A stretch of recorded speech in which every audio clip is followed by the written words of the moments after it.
Welcome to Two's Company Three's a podcast. It's Friday, ladies and gentlemen. We're Newcastle's #1 film, TV, and gaming podcast. My name is Dylan, as always, with my co-host, Mitchell? And we must be viewing the default resolution of an Apple Macintosh computer because it's time for TCTP, aiming for par.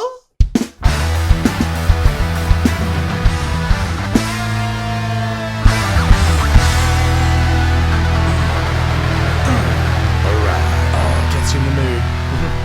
I used to drag here back in high school. That railroad crossing up there is exactly a quarter mile away from here. On green, I'm going for it. No, wait, well, hold on. Let me think about the let things. me think about this for a second. Oh, and also, that was the most accurate ever impersonation of this person. Okay, so it was Vin Diesel. Well done. And it was Fast and Furious 1? Yeah, well done, man. That's the first one. Fast and Furious from 2001. Yeah, Dominic Toretto. Best one? Yeah. I haven't seen past Tokyo Drift. Yeah. But you saw best Hobbs one? and Shaw. I have seen, but best one? Yes. Yeah, I think the first is the 100%. best. Yeah. Come and fight me, car people. I'll do it. They'll hit you with your car. Anyway, welcome to Two's Company Three's a podcast, ladies and gentlemen. It's Yay. Friday's episode. We've got a chock full of Trailer Park and Yasa Pass. Yeah. It's Friday. It is Friday. Friday. That's right. It's Friday. That's right, ladies and gentlemen. We're coming at you fresh and from afar with Trailer Park and Yasa Pass. Absolutely. We're going to review the freshest trailers from the interwebs and also review the films coming to theaters near you, possibly. Check your local guidances. Absolutely. Ripping straight into... No.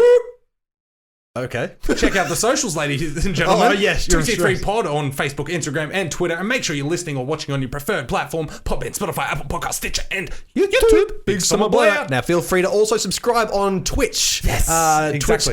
Twitch.tv/Dylan_TCTP and Twitch.tv/Mitchell_TCTP. Links are all below. We're getting back Gibberish into cat. it anyway, because it's definitely a great year for gaming, but ripping straight into... Oh, what's that noise? Better soon, my cousin wife must be time for the Trailer Park. Absolutely. That's right, ladies and gentlemen. It's time for Trailer Park. We're going to review those fresh trailers. I'm so hyped right now. Holy crap. Thank you for that line, gibberish cat. Yeah. Anyway, all right. First one first cab off the wrangle. First trailer off the park, if you want it to be specific. It's Artemis Fowl. You right, man? I am. I don't know, man. Whew, yeah, when I say line, I don't mean line in the script. I mean line in the... Line in the coke, All right, yeah. ladies and gentlemen. Artemis Fowl, Colin Farrell, Josh Gad, Judi Dench, and Ferdia Shaw star in Disney's next big budget blockbuster extravaganza about an overprivileged white kid whose father is a thief, but he steals like relics or portals to another dimension with trolls and stuff in them. All I know is the young boy and black butler must try and stop the trolls or whatever from crossing over or whatever from snorting all the fire. Coming to theaters May 28. Or whatever. Or whatever. This film would have been, this reminds me of, say if we were 10. Yes. And in your case, 11. And Spy Kids come out. Yeah, Yes. like you look at that and go, this looks amazing. This looks like a kind of kid I want to be. High-tech gadgetry, fancy colours and themes and crazy things and fancy suits. Like this kid's basically Batman. Oh, yeah, pretty much, yeah. He's the Bruce Wayne of spoiled bitches. Yeah, absolutely. Well, Yeah. yeah. Oh, sorry. He's the Bruce Wayne. Full stop. That's one thing we didn't talk about in news. I mean, there's the Batmobile reveal. Did you see that? Because that happened like an hour or two after we recorded last week. So it didn't even get added to the notes because we were still using the notes, Yeah, well, that week it was, It looks awesome, dude. I'm totally behind the new Batmobile. Absolutely. Looks great. Love an old muscle car. Yep. Fuck yeah. But Artemis Fowl is a film that's definitely designed for young children, and I get 100%. that, and that's fine, and it is produced by Disney, and it's probably good, but at the same time, I won't see it because I don't care. No, see, Artemis Fowl. The thing is, like you said, if this was like the equivalent of Spy Kids for us when that came out and we saw that trailer and went, whoa, that looks awesome. Kids have probably seen this going, whoa, that looks awesome. But as an adult, I look at this and I'm like, you white privileged little fucker with your black butler and your fucking thief of a dad who you're going to try and save. And these trolls are snorting fire or getting fire shoved up their nose. What even is this? There's no logic behind this, Disney. How dare you try and fool me? But anyway, I think Big Summer Blowout, dollary-doos wise, I think it will make bank, even though it looks like a high-priced movie. So there is a chance that this could be another bomb if it's as bad as I think it might be. Yeah. But personally, I don't even think I might take... if Oliver, my eldest son, if he decides he wants to see this, I'll go and see it with him. Because he's at that age now where he is drawn into these types of films. Yeah. These real live That's the action thing. You may films. go see this and have a lot of fun with it because it does look like it could be a fun, energetic kind of time. And obviously, as I said, catered to kids. It's got a lot of colourful characters and big fantastical action set pieces that aren't too scary and it's kind of pushing that boundary with a little bit kind of scary with monsters, but there's a kid involved and there's not going to be any swearing. Exactly. It looks like it's going to be and it's fine. got that Disney logo slapped over the top, of course, but that cinematic filming style too. Have you noticed that Disney has a very unique, not unique, but very distinct kind of cinematic feel to it? Especially these kind of films. So it's definitely got that written all over it. And hey, it'll be fine. Directed Kenneth Branagh. Kenneth Branagh? Have you heard of him before? It sounds familiar. Yeah, that's what I looked it up. I was like, why do I know that name? He's an actor. Is he? Yes, an actor from Northern Ireland. And that's one thing I noticed in this trailer. There's a lot of Irish in it. Colin Farrell plays the crook father, who's like a multi-billion-dollar man who's really a thief. He's a thief, ladies and gentlemen. Do not let your children see him. He's basically modern-day Indiana Jones, where he's collecting all of these wonderful, fantastical relics from different dimensions, essentially saving the planet, blah, blah, blah, blah, blah. It's strange. But even the voiceover on the news article, in the TV, in the trailer, it's all in like an Irish... Wow. Billy Irish.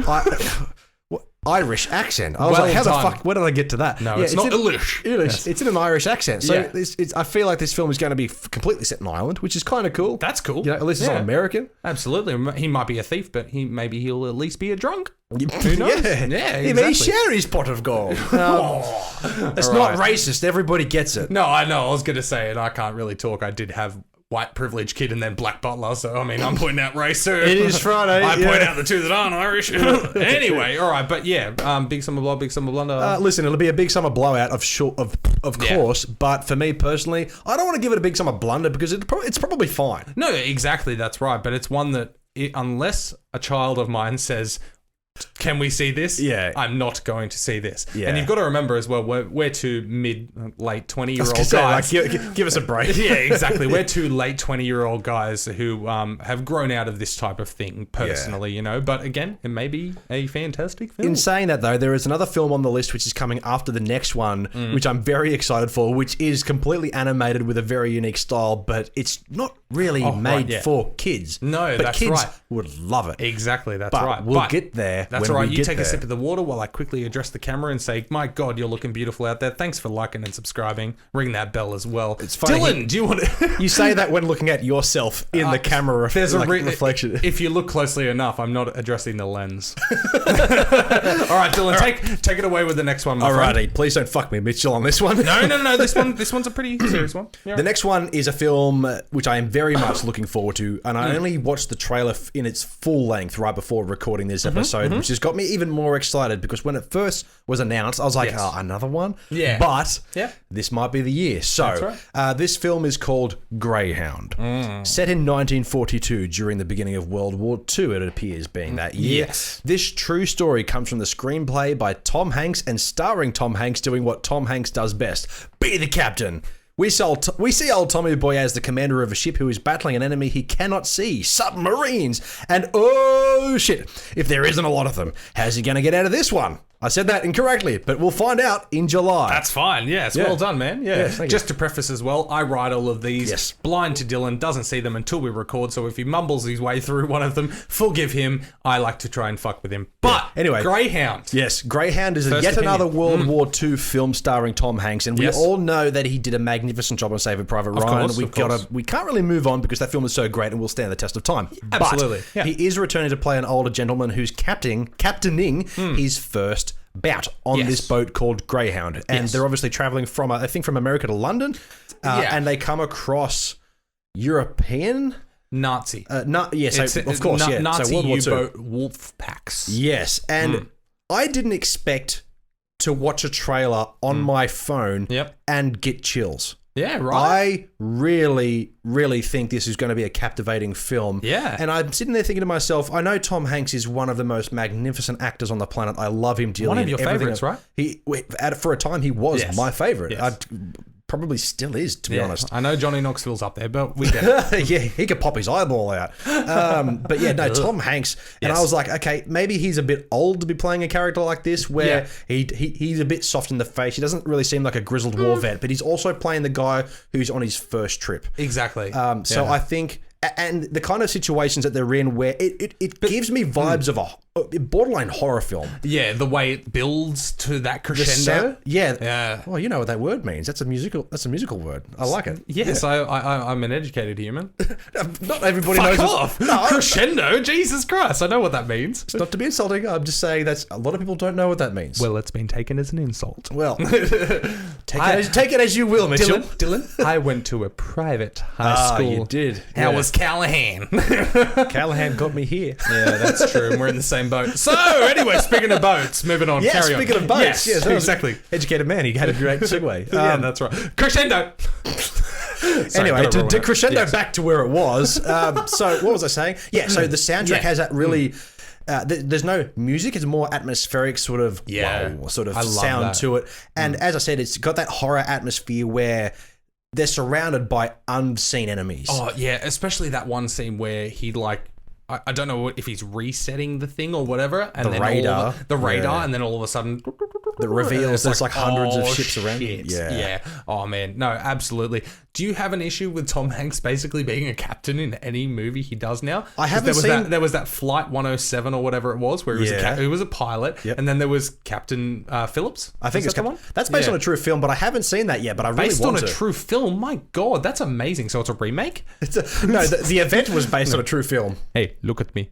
I'm the captain now. See, we both know that, but we haven't seen it. Oh, well, there you go. Yeah. Exactly, that's right. That's because it's a meme. Yeah, I know, but also it's apparently really Welcome good. But either way, Greyhound, it does look spectacular. Yes. I know you love a good war film. I love a good Exactly. Not just war films, a good war exactly. film. Quotations. Yes. But yes, no, and this looks like it has all it's the recipe for success in this regard with this genre. The ingredients? The ingredients. Yeah, is that what you were trying to get to? That's right. They've gotten the ingredients. Now it's time to put that recipe into action and turn into a good war film. Yes. But yeah, no, absolutely. To me, this looks great. If this is, it's definitely coming to theaters near us. Of course it is. I know you're not a huge fan of war films, but you did really like 1917. 1917 has turned me where I'm like, I need to go back and make sure I've seen the classics. Like I've seen Saving Private Ryan. I've seen I can't remember. Black Hawk Down. Have you seen that? No, I haven't. Dude, is that Eric Bana? I feel like Eric Bana was in a movie with a helicopter.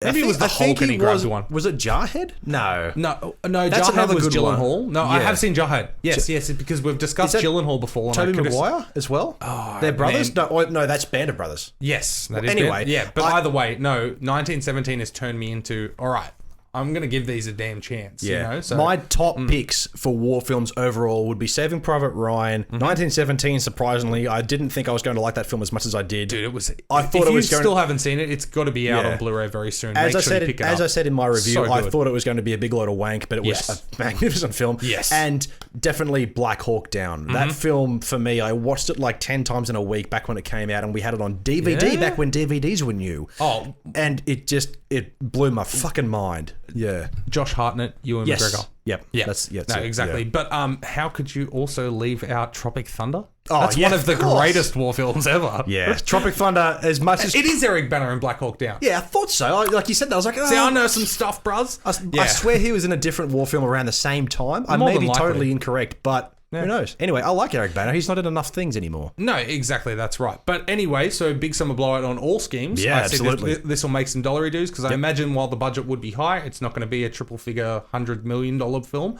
I reckon this is between 50 and 80. But either way, big summer blowout on all schemes. Probably going to be a great film. Yeah. Unlike Midway, which just came out. It seems like it's going... That's the problem I have. It just came out about 3 or 4 weeks ago. After 1917? No. Well, not only that, but it came out in America in fucking October. Yeah. I don't want your shitty war film that is literally a bomb and didn't make anywhere near its budget back. Yep. Don't give it to me 6 months later. Yeah, absolutely. No. Well, that's the thing. Everybody else thought the same and nobody saw it. But there's a distinct difference between the trailers between Midway and this one. This one is very similar. It's ocean warfare. Yeah. And they're all set on boats. And of course it's chock full of CGI. That's how they do it. But it just seems there's so much more care taken. Exactly. The difference there is I feel like Midway was like, whoa, look at that explosion. Look at this amazing explosion. That's what it felt like. This one, it's like, hey, here's your story build. Here's your story build. Watch out, there's a missile. Oh my God, there is an explosion. You're not looking for the explosion. You're looking for Exactly. the emotion of the characters within that explosion. And that's what makes this film work. You're looking for the acting. Yeah. And the other problem with Midway is that it was a remake of a remake of a remake. So it was just another film. Anyway, I want you to get on to the next one because I'm super excited to talk about it. Oh, I'm glad you are. That is exciting. All right, Connected. Yes. New Line Cinema and director Benny Chan team up together to bring you this high-octane action thriller, Connected. A young man named Bob receives a distressing phone call from a woman named Grace who is in trouble with all the wrong people. He first thinks it's a prank call, but after some convincing high-speed car chases and seeing his wife and son put into danger, he changes his tune, featuring Louis Koo, Barbie Hu Su, and Nick Chang. Connected is sure to leave you on the edge of your seat and praying for the safety of his little green hatchback. Coming to theaters 25th of September 2008. And it's also in Hong Kong. It's also available on Netflix right now. Is it really? Yeah, I just looked it up. Yeah. Dude, I decided to do a swerve and pick another movie named Connected, and I picked a 2008 Hong Kong film available on Netflix. If that interested you... If that interested you... okay, all right, I get it. I fucked up.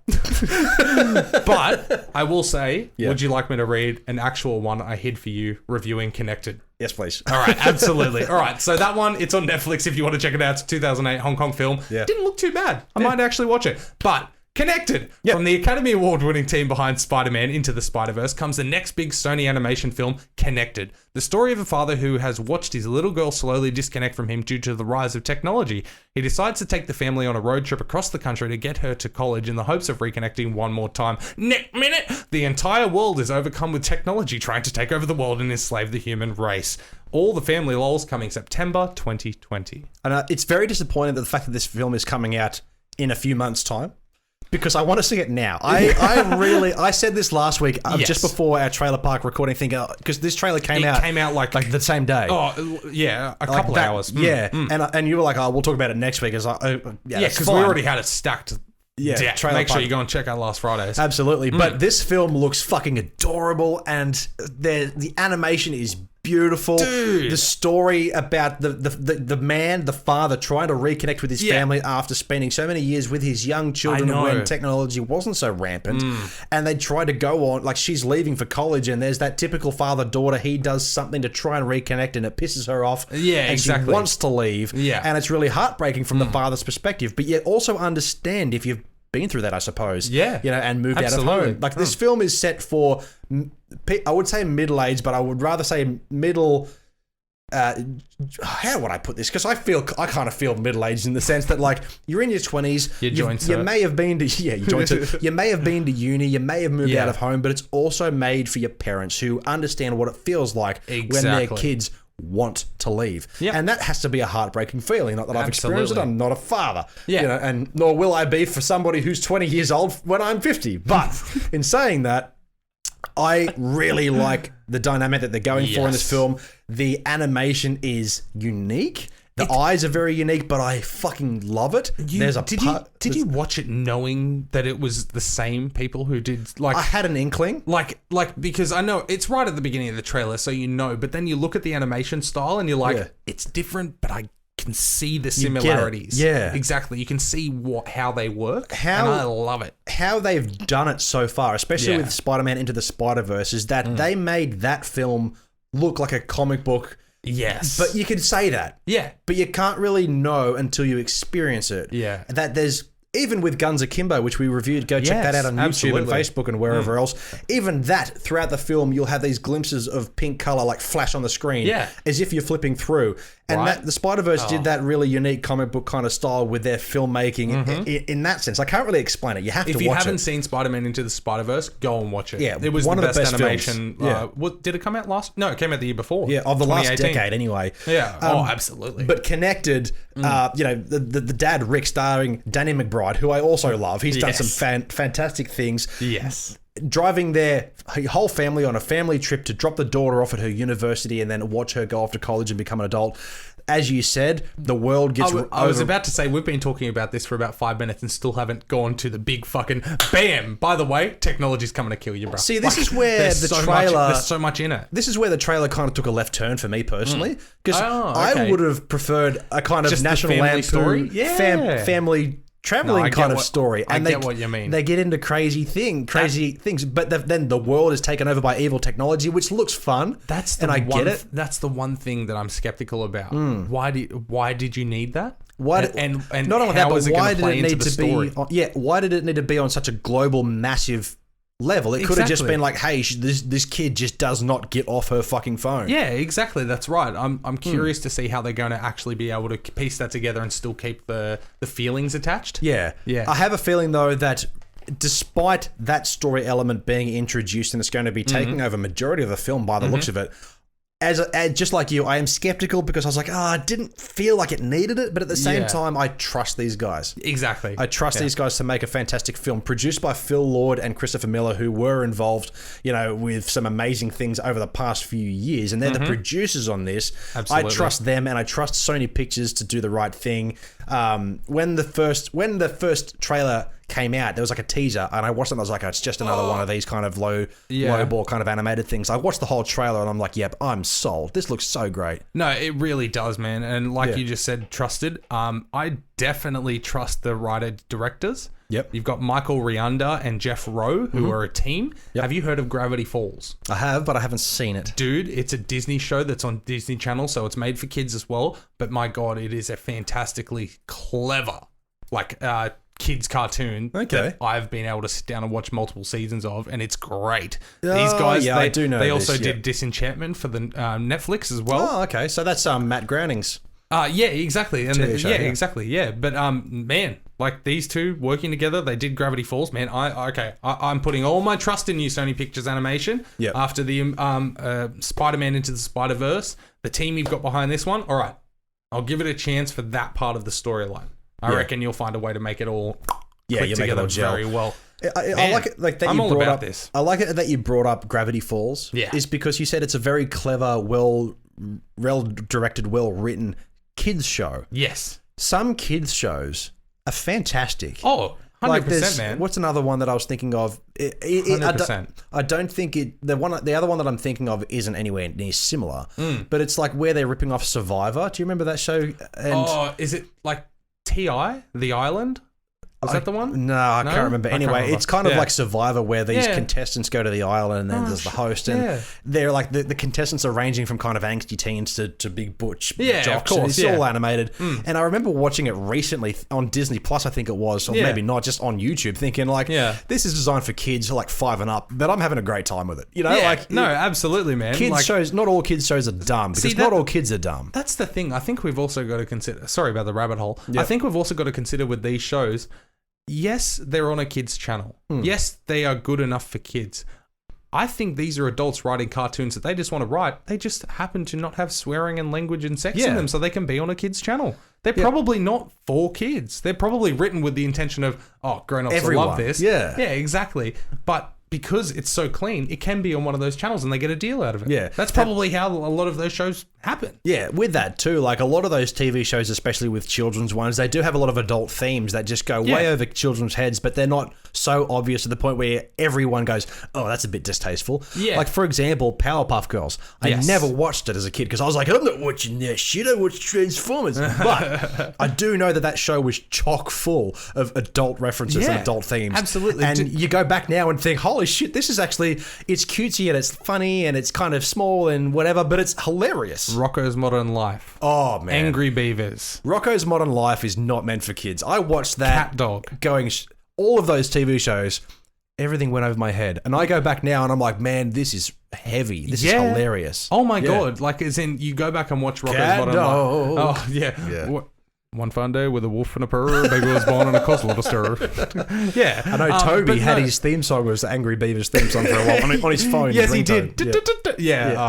But I honestly think that a lot of these cartoons made for kids, I honestly think that they are actually just clean cut cartoons adults make for anybody, and they just get picked up by kids channel because they're clean, you know? Yeah. And that's what I think with Gravity Falls. And before we move on to the next thing, now you've said Rocco's Modern Life, but I swear I saw something recently saying that it was getting a revival.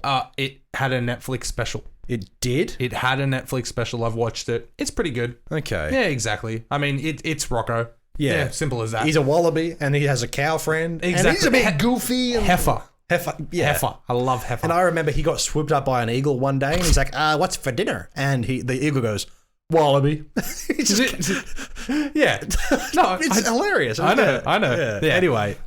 Anyway. Connected. Coming in September or available now on Netflix if you want to see Hong Kong action. Yeah, absolutely. Yeah. Yeah. All right, dude. You're up, man. Let's do it. Alrighty. Human Capital. Marisa Tomei, you fucked me already, man. These names are complex. Marisa Tomei, Liev Schreiber, and Peter Sarsgaard, not Skarsgård, Sarsgaard, yes, star in this thriller about two families connected by young love. One family full of white privilege and money, the other a working class family when one of the children drink drives and kills a cyclist. Fucking big loss. Who do you think is going to get the blame? People are just pawns in this thriller coming April in the US. Sorry, Courtney. Cyclists are important. Anyway, we're not going down that rabbit hole, but yes. Human capital. Yes. Indeed. Now, like you said, it's about two different classes of family. Their teenage kids fall in love, and one of them is very, very wealthy, and the other one, they get by. You know, they got some money and stuff, and then some bad dealings and stuff go down, and somebody kills a cyclist, and yeah. So in the world of accounting, the word capital essentially means something's assets. Yes, exactly. So that's what it means, not the capital of humans. Yeah. So the title of human capital makes me think that the rich family may be trying to turn this other family, played by the guy who played Wolverine's brother or whatever. Liev Schreiber. Is that his name, is it? Okay. Yeah. I have no idea. Anyway, what else was he in? Prison Break? Was it Prison Break? I can't remember, man. He's got one of those very generic faces for action movies. I've seen him in everything. He looks like Vinnie Jones. He does. Yeah, absolutely. I love Vinnie Jones. Yeah. Yes. I was about to say a Vinnie Jones quote, but all I can remember is the mannerism. I can't remember what he says. No. Anyway, human capital gives me the idea that they become assets of the new family because they're almost bought. He tries to invest in the company and then he can't get his money back, and then evil things happen, and then the upper class white guy, the dad, the husband of Marisa Tomei's character, played by old mate Skarsgård, whatever his name is, who I've seen him in many things before. He looks really evil. Yes, and he does. sinister, and he's got something up his sleeve. But at the same time, I have a feeling this is going to be the kind of film that kind of pulls out the rug and goes, "No, he was good. Yeah, exactly. He was fine. It was someone else in the mix." I reckon Liev Schreiber, the victim here, he'll be the one who's actually like, I'm playing you like a fool. Think back. Yeah. Yes, I was the cyclist. Yeah. Sounds like Count Dracula. Exactly. Yes. But either way, man, I'm not interested. Neither am I. No, exactly. This is just a new trailer, people. I'm sorry. Sometimes we just got to watch trailers we don't want to. We need content. We do that for you. We need content. Stop it. And I enjoy writing descriptions. But anyway, big summer blunder on all schemes, because I don't think it's making a theatre out here. Nope. All right, speaking of big summer blunders, let's get into the next one. Alrighty. Never, rarely, sometimes, always. Totally not the one I had on the list. Also, wait. Nope, my bad. Yeah. All right, I jumped ahead because the next one I want to screw you with. Okay. All right, this one. Endings, beginnings. Mm-hmm. The cancer chick from The Fault in Our Stars and the sex-crazed lunatic from 50 Shades of Grey star in this romantic drama about two lovers who cross paths at a party and fuck a lot. Maybe this is a spin-off to 50 Shades of Grey and The Fault in Our Stars. Maybe she didn't die and is in remission and just wants to bone now. Well, only way to find out. Check it out in theaters in May. Yeah. I like all of the actors in this film. I really like Sebastian Stan, who plays the White Wolf or the Winter Soldier in the Avengers series. Jamie Dornan, he's good in most things he's been in, other than 50 Shades, because that movie just as a whole is. I'm not saying it as a criticism. I'm just saying that's what you're known as, dude. I see him and go, 50 Shades guy. He tried to play the villain. I see him as. He tried to play that villain, the villain in that most recent Robin Hood flop. But apparently he was just like, his character was wearing clothes from the modern day. It was really weird. I haven't seen it. Okay. But Shailene Woodley, let's talk about her for a second. I fucking love Shailene Woodley. I think she's fantastic. And when I found out the Divergent series was no longer continuing its cinematic run, out of all of the teen action drama novelizations of movies, essentially, or like movies that have been written from novels, like the Maze Runner and Harry Potter and fucking what's another one? There's hundreds of these fucking things. Upwards of 4. Upwards of at least 4. Yes. 4.2. Anyway, the Divergent series was one I got into late, and I actually somehow surprisingly really liked it. No, and I get that because I haven't actually seen a full one of the Divergent, Insurgent, those films, but my ex used to watch them, and so I've seen probably like 60-70% of each of those films. I didn't once go, oh, that doesn't make sense. That looks terrible. I just didn't sit down and actually get captivated by it. But I saw the potential, and she is actually a really good actress. I'm only saying the Fault in Our Stars chick because, like Christian Grey, I think that's her biggest role now. No, besides that Divergent. was the one that put her on a put her on the map. Yeah, and everyone remembers her being like bald and cancer ridden. You know, because it was a fantastic performance. That movie is actually pretty good. Have you seen it? I haven't seen it, but I've heard nothing but great things about it. No, exactly. Like, as in, there's a lot of dudes who are like, no, it's just a chick flick, bro. But chick flicks are good. Fuck you. I fucking almost teared up. Get over it. And Ansel Elgort, you're amazing. I love you. He is amazing. He's a very talented actor. Baby Driver. Watch Baby Driver, man. I love Baby Driver. Every time somebody says, "Oh, it's just a chick flick," I always have to. I know it's the granddaddy of chick flicks. The Notebook. Then watch it, man. I know. It's so good. Brilliant fucking it's film. Fantastic. And if you don't like Ryan Gosling, come on. And Rachel McAdams. Oh my God. Listen, the movie is total total bullshit. bullshit. He tried to get her fired. What? Did you hear about that? No, let's do this. Yeah, apparently he fucking hated her. Like, literally Google it. Like, he hated her and he was like, I'm not working with her. I'm not working with her. And they eventually pushed through for whatever reason, but he really didn't want her. Well, that goes to just show how good they are as actors. To show only the chemistry that they had. Think about the realism with the fight scenes now. And think about him actually being like, I hate your face. Like, oh man, like, fuck you, Rachel McAdams. Exactly. Like, The Notebook is fantastic. The Fault in Our Stars is fantastic. Yeah. Anyway, how's that wedding plenty going? It's going fine. Anyway, yes. Chick flicks are great. And a lot of them are good. And Cheyenne Woodley is fantastic. Shailene Woodley. Cheyenne. Whatever. Yeah. Cancer chick. Yeah, you're good. And as a action star. Yes. She was good. Yeah, the reason I was a bit sort of standoffish at first, because I'd seen her in a TV show where she played a young virgin who had a baby. I can't remember what it was called, but it was when she was very young. It was like one of her first sort of Hollywood roles. It was like a TV show anyway. Yep. And I thought, then I saw her move on to the Divergent movies, and I was like, how the fuck is this is that gonna... tiny, soft-faced woman going to play an action star? But that was me being so naive and young and dumb. And then I watched it, I was like, all right, I've been told. Was it The Secret Life of the American Teenager? That's exactly it. Yeah. And funny enough, as cheap and kind of ordinary as that show was, I watched it. Okay. I liked it. It was That's quite fine. good. Well, when I bring up one like it I did at home with, I'm not okay with this. We need to not judge those, remember? I watched the trailer to that. Yes, and... Looks magnificent. Dude, watch it. Oh, wait. You've got to have to tune into At Home With because I need to talk about this. The ending is... I won't spoil it, but the ending is... You'll head to the YouTube page, subscribe, because At Home With episode 4, it will be up soon, and I'll be talking about I'm not okay with this. Anyway, what are we talking about? We're actually talking about endings and beginnings. Yeah, the film... It looks terrible. Yeah. Dude, it looks so bad. Yeah. Seriously, the story, it just looks... No. This is telling a story that's not meant for us, though. Like, at the same time... I know. Like, this is definitely a typical chick flick where it's like, hey, this young woman is having sex with hot dudes. Like, it's going to cater to all the women out there who are into that sort of thing. But for us, we look at this and go, This is exactly like last week with After We Collided. Yeah, we both think that looks like a piece of crap, but we know it's not for us. No, this I would prefer because of the casting. Yes, the casting, that's fine. Like, absolutely. everything about the casting looks fine, but this one, it just doesn't, nah. It's just a big summer blunder personally. Big summer blunder probably financially as well. I can see this making a few bucks. It was obviously a cheap movie to make, but, All right, but moving on to the next one, All right, let's watch me trip over all of these words. What's wrong, man? No, jump into it. What's it called? Never, rarely, sometimes, always. Also known as Nemo, Selten, Manchmal, Eimer in Germany. Did I get that right? Pretty close. Tell the story... I fucked up on tells. Yeah, exactly. Tells the story of a young woman and her best friend, which is actually her cousin, setting off on a journey from Pennsylvania to New York in order to get an abortion. Oh, shit.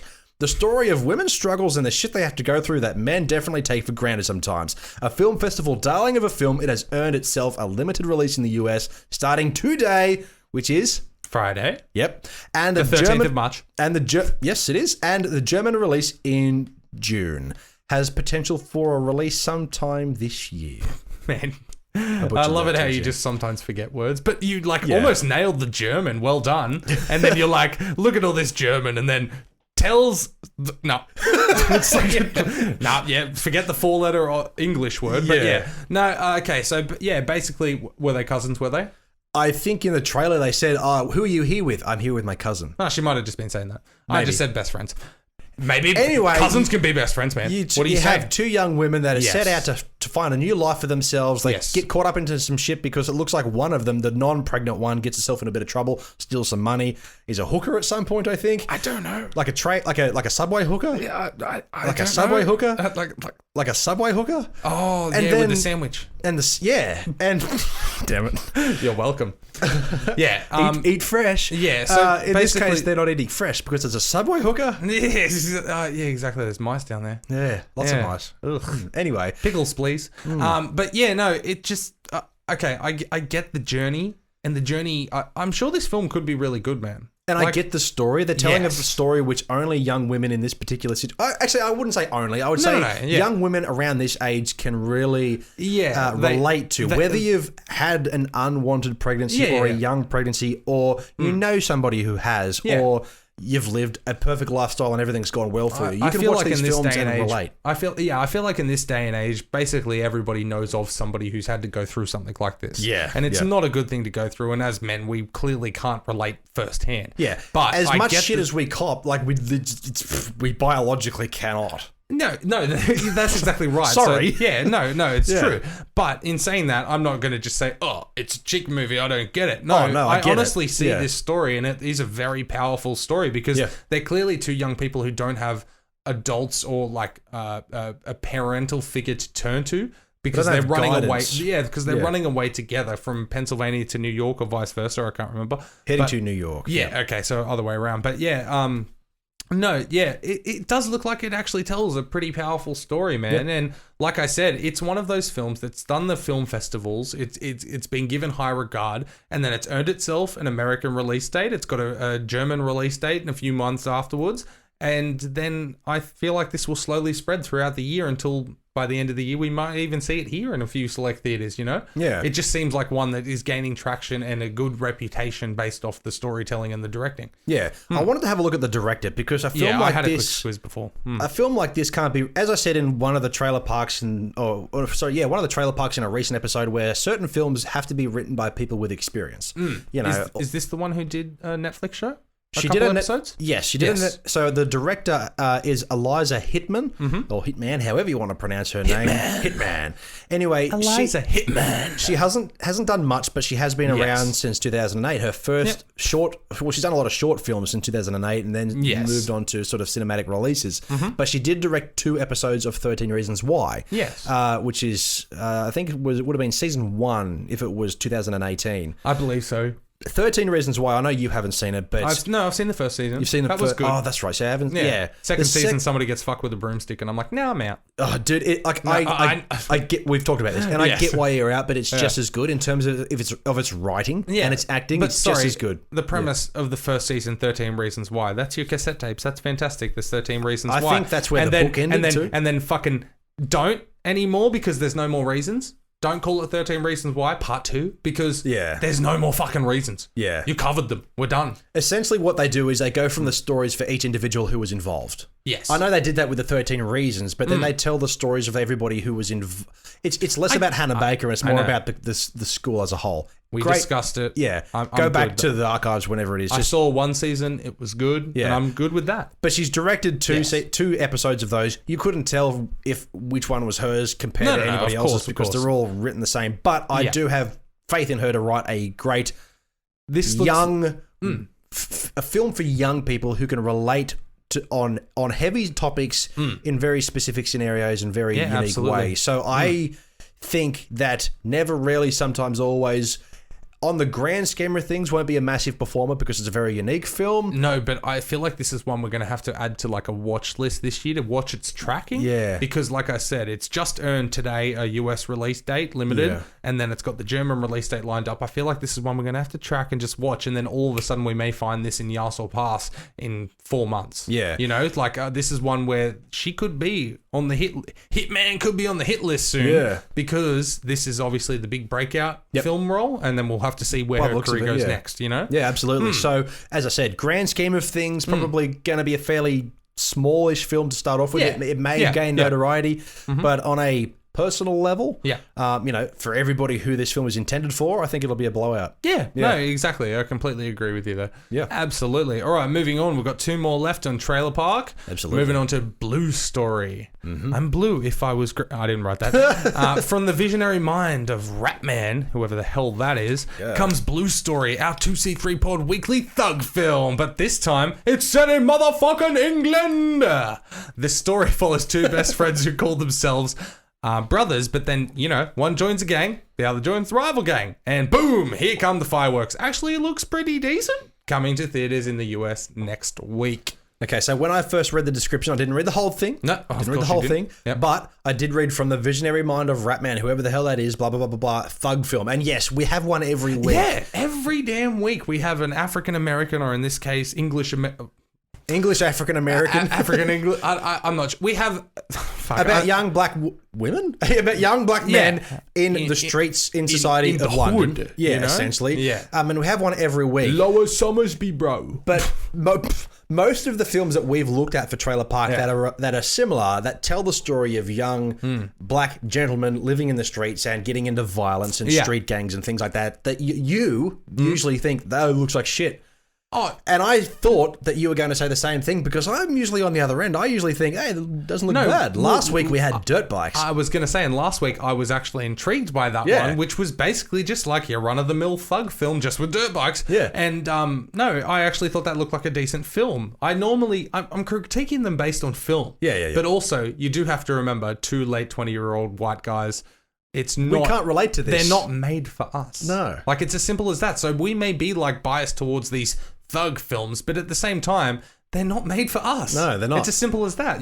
Artemis Fowl, that's not made for us. We still criticize the shit out of it. Like we've ever done anything close. No, that's right. Exactly. No, that's what we do here. That's what we do. It's based off personal taste, as much as some people may not like that. But at the end of the day, this one, it actually looks pretty good, man. Yeah, I'm surprised that that's what I'm happy to see that you actually looks pretty decent because I thought the same thing. I've got nothing against those types of films. I've just seen enough where I feel like I don't need to see that story. I've seen it before. Yeah, well, same thing with this, but I'd like the fact that it's set in London. There's something about London crooks that's... It's the motherland. Yeah, fuck motherfucker. Yeah, I really like it. And I think this tells a really good sort of story as well, where you've got the rival gangs, they're brothers, they grow up in kind of, I wouldn't say upper class society, but they both go to school, they're both good boys, and then they discover... I think they both grow up on opposite sides of the track because there was one who mentioned, like, after they get into their first fight, they're like, oh, you're over there in the fucking poor district, you're one of them, like, that kind of thing. So I think they grew up on opposite sides of the track, went to the same denominational school, and then one gets involved with these people, one gets involved with these people, and then and man, like, as in, I was really buying into it when it came down to towards the end of the trailer where he said, I'm not gonna fucking stop until I fucking kill you, like, or I see you dead or something. And I'm like, damn, brothers, eh? Oof. Yeah, damn. Bloke's got some business to take care of. Exactly. It got really intense, and it actually looks really damn good, man. I don't know who Ratman is. I don't know who Ratman is either, but Blue Story. Yeah. Genuinely intriguing. So, big summer blunder or blowout? Like, grand scheme of things, financially, I'm not sure because this one was released in the UK around November.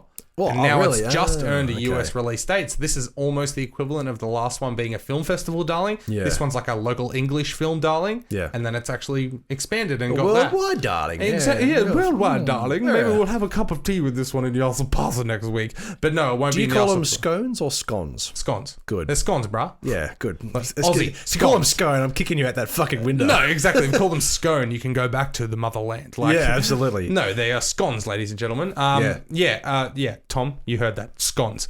I heard you say. Anyway, this one, man, I hope this one does eventually find its way out to our shores because it does look interesting and I would want to see it for Yassel Pass. Absolutely. Big summer blowout critically, financially, up in the air. But it would have been a low budget film. Yeah. So I was going to say, like, these kind of films, I don't really look at... It's probably already made the money back, honestly. I don't really look at these films of, like, how much money they're going to make because I like to. No, I'm glad you do because it gives us, like, a really interesting sort of topic to sort of discuss. Yeah. But, like, when you compare these to, like, the films that we do get here. Like if they come to Australian cinemas in Newcastle, they're trying to bring in the big bucks. They're the 007s, they're the Avengers, and you get your occasional sort of smaller You get film. your nuggets of gold like Guns Akimbo. Thank you, Glendale. Absolutely. Thank you, Event Cinemas Glendale. Our But then you get smaller films like this, which are from a different part of planet Earth, you know, and whether it even gets here is a totally different story. That's right. Next on the list, though. Oh, well, I was just going to say as yep. well, this one is also, if you didn't know, is based off a YouTube TV series. Is it? Yeah, by this rap man fellow, whoever he is. Obviously the king of rap or something. Listen, I always come to the party late when it comes to new services like Netflix and even the internet. Like I was one of the last kids in high school to actually get a proper internet. So I always look at... Hey, we live in Australia. We don't have proper internet. Yeah, true. But I always look at new things and go like, we don't need this, blah, blah, blah. And I'm an old man. I'm an old man yelling at cloud. That's what I am. Yes, absolutely. But I look at this and I go, YouTube series? Like, fucking, I'm never going to watch a YouTube series. Fuck that. But then I think to myself, but where will I be in 5 years? I may have a subscription to it.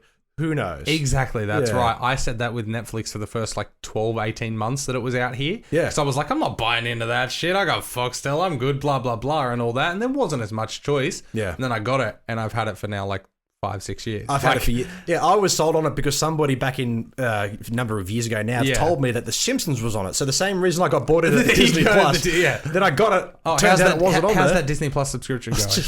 I haven't used it, but it's I still gone. have it. Yeah, that's right. But anyway, Blue Story. Hey, Event Cinemas Glendale, we know you listen. Yeah, give us one of those little gems here. Yeah. Anyway, all right, last one, buddy. You added it to the list. Next one I would love to see on cinemas, but I won't. No, because it's in the trailer saying coming to Blu-ray and digital. Yeah, absolutely. But okay, I wanted to add this in there because you didn't add it to the list because I didn't think you were even knew about it. I didn't. Yeah, exactly. I saw it there and went, is this James? No, but let's talk about it. No, this definitely isn't James Wan's Mortal Kombat. This is the animated film Mortal Kombat Legends Scorpion's Revenge. Let's read and get to the second line and then realize why I didn't say the name, but you're welcome. Go.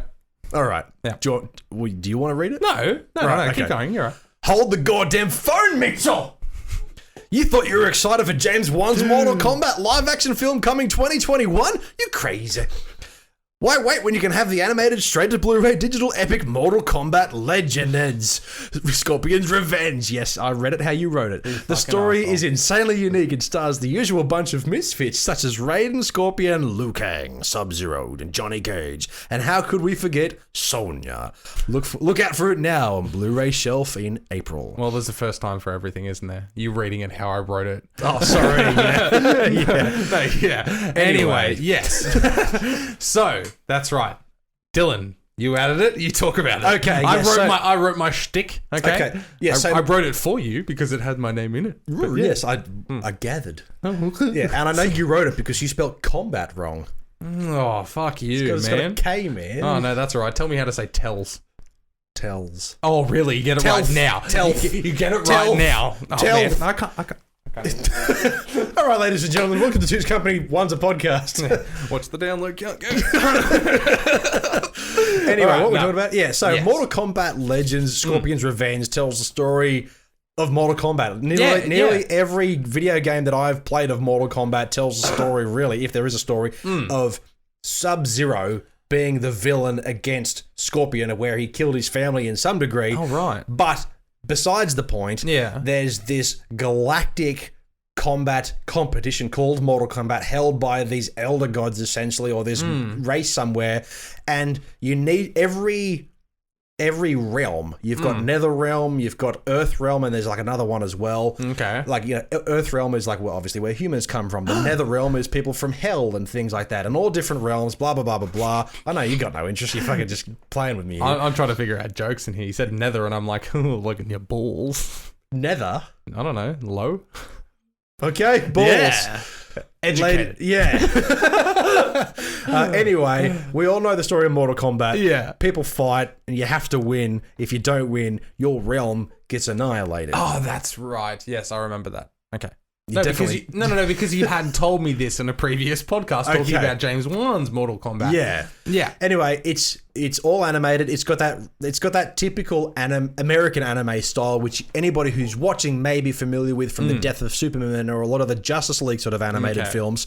But it's super violent. You have your 3D sort of, snapping of the neck and your skeleton violence in this. Did you watch the Red Band trailer? Yes, I definitely did. See, I didn't. Oh, you didn't? No, okay. I just watched the first one that popped up. The Red Band trailer that I watched, I was like, yep, they're definitely going full hog in the violence, cool. which is what you want, because Mortal Kombat these days is all about just completely over-the-top violence. It doesn't have to make sense. It's just crazy, and that's what makes it good. It's called Mortal Kombat. Yeah. You expect people to die, so you may as well go full Hulk. And obviously, like you said, that's what the franchise is known for. So it was the franchise that started the rating system for video games. Did you know that? Right. I think I told you that. Yeah. I'm sure we had that in the notes one week. Yeah. Doom came out, and then I think Mortal Kombat 1 was around the same time. And because that was a arcade game, yes, people are getting their spines ripped out, and parents are going, "What the fuck have they done?" And then the world just erupted, and then they released new versions where it wasn't as violent, or they replaced the blood with green, and which I always thought as a kid, when you played games with green blood, that was worse. I always saw that as worse. Anyway, I saw it as like, Jesus Christ, that's green. That's anyway. I don't know what I thought, but I just thought it was horrifying. The only thing that would make me watch this is the fact that Joel McHale is the voice of Johnny Cage. Yeah, and Johnny Cage is that usual typical wanker Hollywood type. Joel McHale is perfect because Joel McHale knows that he is an asshole. Yeah, it's just simple. I like Joel McHale. I haven't seen him much, but he had his own. Joel McHale. He had his own green screen television show, kind of like Tosh. The Soup. The Soup, that was He was the host of The Soup, but then obviously left for Community and doing some movie roles and stuff, but then he did the Joel McHale show with Joel McHale on Netflix. Watch that, man. Yeah, okay. It's basically The Soup. It's just on Netflix. Have you seen Deliver Us from Evil with Eric Bana, the one horror movie that he was been in, where he played a tough guy and he died about halfway through, but he was actually quite good in it? Yeah, no, I haven't. No. Pretty crap movie. But Joel McHale was in a couple episodes of Sons of Anarchy. Maybe I haven't seen that far in. Yeah. I have seen most of Sons of Anarchy. He doesn't play a biker. He just plays like a douchey dude, but he's in it for a bit. Of course he does. Yeah. Exactly. It's John McHale. I love it. There was a movie that he was in as well where he was trying to take somebody... Spy Kids 4 with Jessica Alba. I have no idea, but it definitely was in that. I'm sure he was, but that's not the movie I'm thinking of. Yeah. It had like an international release. I'm sure. Yeah. Spy Kids 1 scared the shit out of me. Those thumb creatures. Oh, right. Yeah. But you look back now, how bad is that animation? Yeah. It's so bad, but at the time, it's fucking adorable. I just love the fact that that's Robert Rodriguez. Yeah. From the mind who brought you from Dusk Till Dawn. When I found that out many years later, I was like, holy shit, I watched that. No wonder I was terrified. No, exactly. That's right, because he's a fucking mastermind of the thriller fucking horror genre. Anyway. Planet Terror is fantastic. Yes, absolutely. But Mortal Kombat Legends. We ain't getting Scorpion's Revenge. Yeah, Scorpion's Revenge. Your typical Mortal Kombat story, but it's animated. We get to see it, and they did work together with NetherRealm Studios. I think it is Ed Boon, the creator of Mortal Kombat. So it's definitely going to follow those links. That's cool. And the game studio is respective of the Paul W.S. Anderson films from the 90s, which are quite interesting because... Where was I getting with that? They're respective of the films from the 90s because the Goro character from Mortal Kombat, the four-armed big dude. Yeah, I remember that dude from the trailer. From the movies from Mortal Kombat where the theme song, or whatever it is, and Mortal Kombat, that was in the films. It wasn't in the games, but they've also got the original Goro animatronic head in their game studio from the film. A lot of the time, game studios don't really respect the films. That's right, yeah. But and they're not great films to respect, but it's nice to know that they're cheap fun. Yeah, exactly. Like they're crazy, bonkers, weird fun. Like a Subway hooker. Like a Subway hooker. See, yes, extra cheese, please. Everything connects here on TCTP. We know where we're going with that. But anyway... Yeah, it's time for the most depressing time of the week. Well... We're leaving the trailer park. That's right, we're leaving the trailer park. Yep. Okay, yep. Come on, Dylan. And we're moving on to... Oh. It's time for Yas or Posh. Excited or blighted. How's that bass, Johnny? Anyway, ladies and gentlemen, Ladies and gentlemen, please leave a comment down below whether you like that theme song. Because I like the segment. I'm just not sure if anybody likes what we do there. I'm sorry. The segment is here to stay. Yas or Posh is good. But the theme song, we are open to suggestions. Yes. And feedback, please. Yes. Does anyone listen to this, or is this just us listening to ourselves over and over, and we just download counts as just us? Yeah, maybe. Anyway, you can go to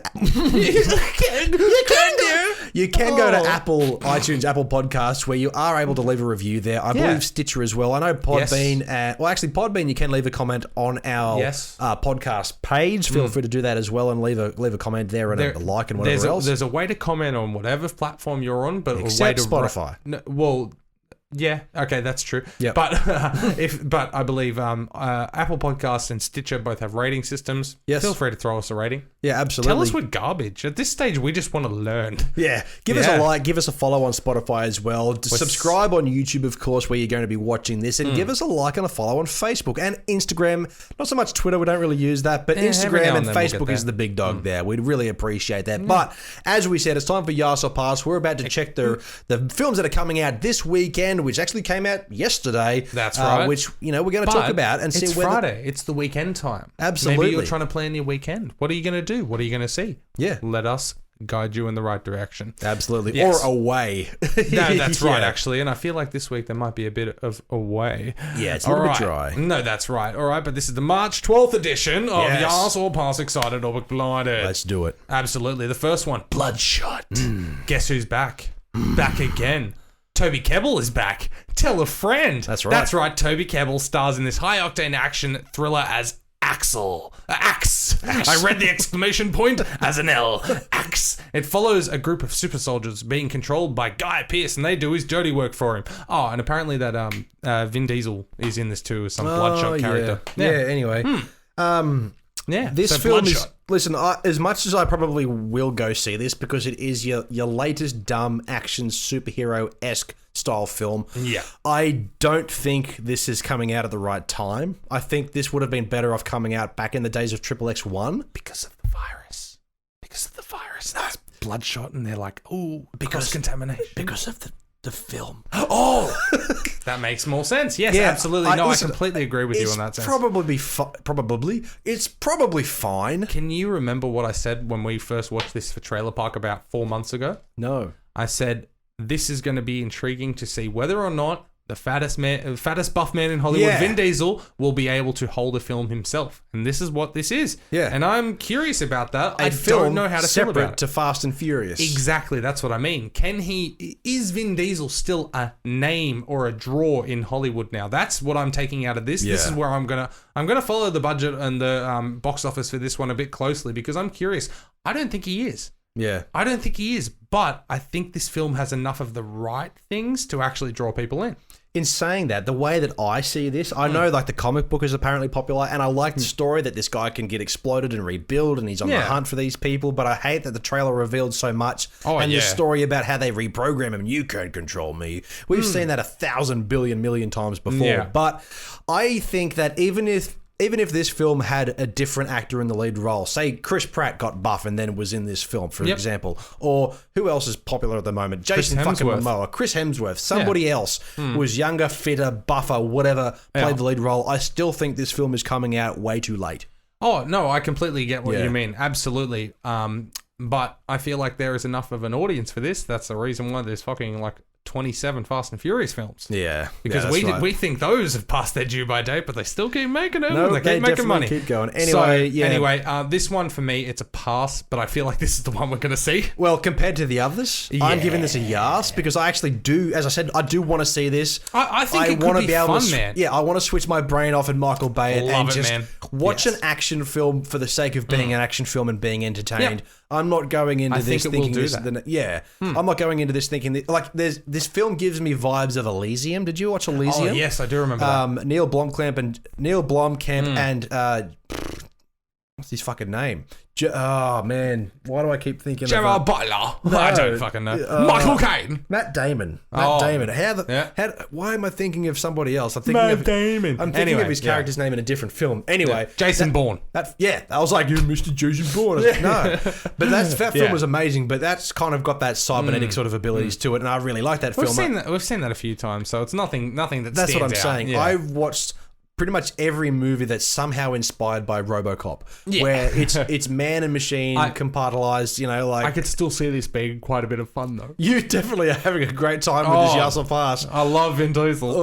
Anyway, all right. Moving on, man. Military Wives. Yeah! Will this be the first Australian film of the year to draw us out for DTC? Probably not, because this film is about a group of, you guessed it, military wives who form a choir. Yeah. Yeah. if this film was about... Yeah, actually, you know If that... this came out around the time of Triple X, it would probably... starring Vin Diesel as the wife? Exactly, yeah. You know that poster that came out in like World War II or something where it was supporting the women during the war, where all the men went off to fight and We can do it? Yeah. Or she can do it? Or... Imagine a film based around that image. Yeah. About all these women who are really tough and they're fucking sticking it out and they're doing all the jobs that men would do at home while they're out to war and they're tough as nails. Imagine that. Yeah. That would be good. But This film isn't it. this one's set in 2020. And it's about a choir. It's about them making a choir. Yeah. So, Give me a film... blighted. Yeah, give me a film based on a poster and I'd be more intrigued because I would love that story of strong women killing it. I reckon you could have a kick-ass cast as well. Oh, yeah, you sure could, yeah. Oh, you could have a absolutely. very similar cast to, say, for example, The Kitchen, but make it a great film. No. Yeah. I completely get that. Damn. Man, Hollywood, where you at, bro? We are come on. just sitting here with all these ideas popping. My God. Yeah. Let's make a movie about that poster. Yeah, absolutely. All right. Anyway, moving on to the next one. So that's a blighted for you Blighted, too? yeah, Absolutely good. Well, I still believe. Wait a fucking minute. 2 Aussie films in the same week? It's a slow week. Fuck, we may have a chance for an Aussie DTC. If it wasn't Military Wives, maybe it'll be I Still Believe. The true life story of Christian music star Jeremy Camp and his journey of love and loss.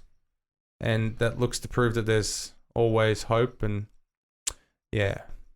Fuck! Not this week. No, we're definitely not seeing an Australian film this week. Jesus Christ, Australia. Listen, Australia has had some great If it films isn't for a the while. fucking toilet paper, we've got this shit coming out. Yeah, we're gonna need We're the gonna, toilet. We're gonna need it. I love it. Yeah, seriously. Man, Australia can make films. Yeah. We make good films. New Zealand can make better films. Yes, no, New Zealand in recent years, in the last 10 years, has been slaying it with films. They've been making amazing films. But Australia, who is approving this shit? Like Dead said, I know it's got an audience. I know they're only probably like $500,000 films, like cheap as chips. But Jesus Christ, who in their right mind under the age of 45 wants to see either of these? Yeah. Dead set, blighted. In saying that though, Yep. who over 45, who's not a complete nerd, is going to want to see Bloodshot? But that one's got money. That one's got money, and it will make money. The money is at the... Never mind. listen. But blighted. Blighted, I'm sorry. yeah. If I'm not going to see Military Wives singing in a choir, I don't want to see a Christian music star. That's it? Yeah. Like that's it, telling a story of love and loss? Jesus, go and write a fucking album to Jesus about it. Anyway. Yep. Last one on the list. Unfortunately, we won't get the chance to see because it's playing at Avoca Beach Picture Theatre and event cinemas in the capital cities. Yes, but Would we want to see it anyway? fuck yes. Okay. Do you remember? You don't remember Trailer No. Park? Oh, that's my shit. No. Queen and Slim. Oh, wait. Yep. Yes. Hold on a minute. Yeah, you look that up, I'll read. Okay, not locally, but select Australian theatres, unfortunately. Oh man, if there were any film this week I actually want to see, this would be it. Unfortunately, there are no local theatres playing it, and that upsets me. It's basically a story of an African-American Bonnie and Clyde. Yeah. This truly looks like a hard-hitting, real fucking film. I remember watching this for Trailer Park. And right, how good did it look? Daniel Kaluuya? Yes. Kaluuya? Yeah, from Get Out. Yes. Yes, Yeah. yeah. Jodie Turner-Smith, Yeah. Joaquin Woodbine. Yeah, like, Dude, yeah. no, but it's not even about the cast, just the No. story in general. Basically, they get pulled over by a white cop, obviously, and then there's of course, a false arrest and things like that, and then an accidental, literally an accidental shooting of that cop, and they have that moment of fuck. If we stay here, we're going to jail for life because we're black people who just shot a cop, Yeah. and they're like, fuck it. Let's run. And they run and they go on this incredible journey of trying to duck the cops, changing their personality, getting to know each other even better because they're on their first date as well. Now you've And- reminded me about this Right? film. This would have been our Yes. not double wide. Sorry, No, this would have been our pick of the week for Absolutely it would have for been. Yas or Pass for films this week if we were going to go see them. If there's something that I can impress you with, now this is coming off Wikipedia, the most reliable internet source. We know the it. budget $17 to $20 million. Guess the box office so far. Oh, I'm going to guess because it had a pretty wide American release and I did see interviews for it and stuff. I'm going to guess probably 80 mil. No, No? 47. 47. Which I still think. No, that's a It's good. success. Yeah. Because this is essentially as close as you get to... This is a big budget indie film. Yeah, if you can put it that way, yeah, sure. Damn straight I can. Yeah. Yeah. No. I'm doing finger guns this week, people. Check out the YouTube. Maybe not. I've got to edit it. And yeah, no. Anyway. Finger guns will be there, don't you worry. Yes, they will. But I can't give it an excited. Why not? Because we can't see it. Hey, excited is we're going to see that film. Yeah, true. But would you make the attempt to go to Avoca Beach Theatres to watch it? If I wasn't working day shift. Okay. Yeah. So let's have a look at this. Despite Wait, if there's an Avoca Beach session around 8 p.m., 8:30 p.m. on one of the nights, I'd potentially... Yeah. Well, I'm just saying. No, absolutely, yeah. I'm just saying, like, despite... All right, it's an excited. Whether we see it or not. Despite prior commitments, whether you have to work or not. Say, for example, if you didn't have to work and you had the weekend free, this would be an excited. Yes. So I don't see any reason not to give it an excited. Okay, fine. It is an excited. Yeah, all right? because this film is genuinely good. I want to sit in the theaters and watch this film. Yeah. Simple as that. All right, that's it. Absolutely. Queen and Slim looks like a fucking fantastic time. It really does. Check out the trailer. Yeah. What are you going to see? Leave a comment down below wherever you are. But if it's Spotify, listen to the next one, I guess. Okay, yeah. The next one, next Wednesday. Absolutely. Or you can go back and listen to episode 1, The Fandom Crackling. No, Please don't do that. No, don't. Yeah. Start at episode 8. No reason. But anyway, Dylan. Yeah, thank you for that, everybody. This has been Two's Company 3's a podcast. Thank you, everybody, for watching and listening. You can find the show everywhere, Facebook, Instagram, and Twitter, of course, at 2C3pod. That's right. And wherever you're listening to or watching us, as we've already said, thank you very much. But make sure it's on your preferred platform. Podbean, Spotify, Apple Podcast, Stitcher, and of course, YouTube. Big Summer Blair. And don't forget as well, if you've got Google, you've got Castbox and Listen Notes. Yes, and there's a million different podcast platforms out there. We're on all of them. So if you have a particular preference for whatever fucking reason, go there. It's fine. But if you want to support the show, though, go to all of them, actually, and download every week on all of them, just for no reason. Yeah, set your automatic download and like and follow and all that. You don't even have to listen to it after that. Just let's do it once and just let it download. No, that's right. On all of your devices too. Yes, exactly. iPad, iPhone, computer, all of them. Give us 8 downloads per person per device each week, please. Yeah, absolutely. That'd be fantastic. Anyway, but if you do actually want to support the show in a financial way and not just a numbers way, of course, we do have t-shirts over at tpublic.com. It's got 2C3pod written across the front. You can also get yourself a sticker, fridge magnet, or a... What was the other one? A coffee mug. Fridge magnet. Yeah, absolutely. Yeah. Fridge magnets everywhere. You can put a fridge magnet over your t-shirt if you really wanted to and stick it on your fridge. Magnet? Are they available too? Yes. But if you also want to support the show as well, head over to patreon.com. We've got a Patreon account there. We've got 3 affordable tiers that give you a few extra beauty things there. So if you feel free to check it out. And you can become a producer. Yeah. But if you don't want to do Patreon or any of that other stuff, we do have a PayPal. Yeah. Two's Company 3's podcast at gmail.com. Just for any 10, 20, 50 cent donations. Everything comes straight back into the show and we can shout you out if you'd like. Or if you've got any business inquiries, make sure to head out that email. Yep, Subway hookers. Man, Two's Company 3's a podcast at gmail.com. Dylan is a fantastic producer of this show with that. I edit videos and stuff and talk and write. But yeah, business. Yeah. If you want to produce your very own podcast or YouTube series, whatever it is, email us at twoscompany3podcast at gmail.com and we can work together and work something out and we can make it work. Anyway, absolutely. For 2C3 Pod, Two's Company 3's a podcast. We have 2 episodes every week, every Wednesday, every Friday. Wednesday is news and reviews. Fridays is Yaos or Pass. You've just experienced Friday, so we'll see you next Wednesday. Thank you, everybody, for watching and listening. You lucky devil. Yeah. YouTube. 4 videos every week. Like, subscribe, ring that bell. Ding. All of that shit. Yes. Anyway, thank you, everybody, very much for tuning in. As always, my name is Dylan with my co-host, Mitchell. And do not forget, we are Two's Company, and you are the podcast.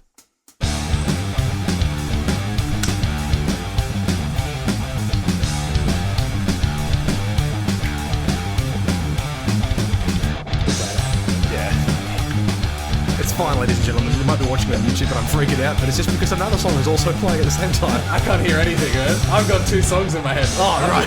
Yeah. I can't hear ours.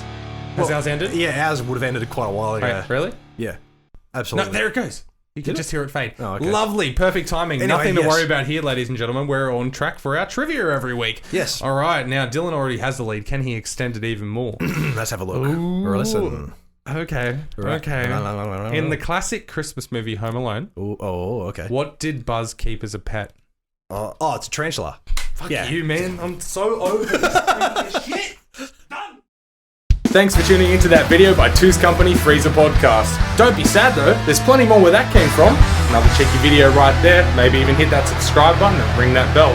Or, if you don't like our faces, check us out on Podbean, Spotify, Apple Podcasts, or YouTube.